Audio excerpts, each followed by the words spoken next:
ayan, nandito na naman po ako ngayon at ako'y mag-unbox na naman ng dumating sa akin na parcel. So, panoorin hanggang muli para makita nyo kung ano ito. Ito na nga po siya. Ito yung kulang sa aming order nung nakaraang araw. At ngayon ay dumating na siya. At ang maganda sa Shein, galing po ito sa Shein, pag dumarating na siya, nag-i-email at totoo. Totoo na naando na siya sa iyong pintuan. Buksan natin.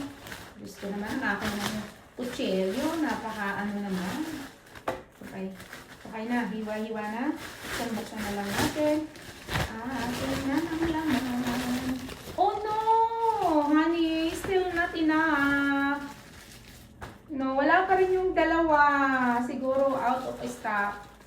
Itong dumating na ito yung stand ng phone. Kasi, meron din kami dito. Kailangan kasi namin kahit saan lugar, meron kaming mga stand ng phone para hindi na siya daladalahin. So, ito yung dumating. I-unbox na rin natin para makita natin kung plastic or metal. Kasi yung ginagamit ko ngayon ay metal.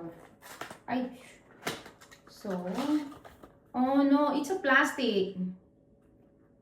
It's a plastic, the same plastic. It's a white color. But the one that I use it is a metal, is a gray. Okay. So this is plastic, it's the same. But I like this stand.